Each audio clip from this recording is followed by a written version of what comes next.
Hi everyone. Today we will dive into the concept of discounting cash flows and show you how to calculate it step by step in Excel.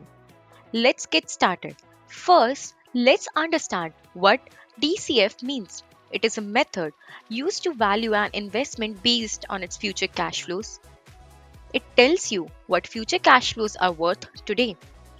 But why do we calculate it? Because money earned today is more valuable than the money earned tomorrow, thanks to factors like inflation, risk, and opportunity cost.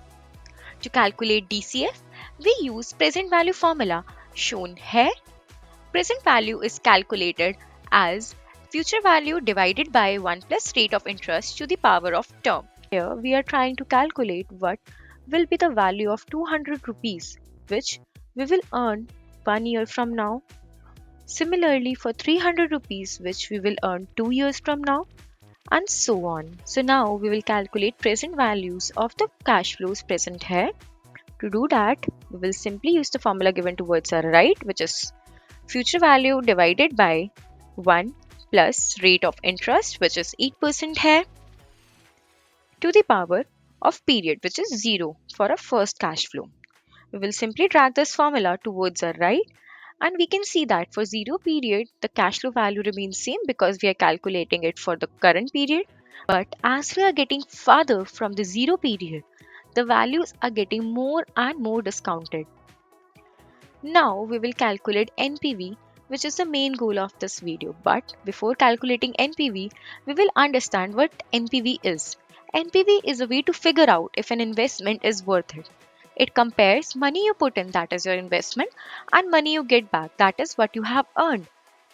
The rule here is if you earn more than you invest, it is a good investment. But if you invest more than you earn, it is not a good investment. So, to calculate NPV here, we will simply sum all our discounted cash flows.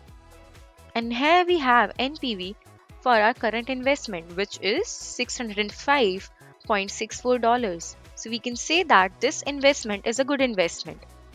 But do you know we can calculate NPV directly using inbuilt Excel formula? And now I will show you how to use that. We'll use combination of two formulas, that is sum and NPV is equal to sum. We will first take our cash flow in the 0 period whose value won't get changed, that is our investment, comma. Now we will use NPV formula where we will first provide rate of return, comma, and our cash flows whose value we want to calculate for the current period. And we simply hit enter. And now you can see that with both the approaches, we are getting the same answer. So it's up to you what to use. Thank you. Stay tuned for more videos.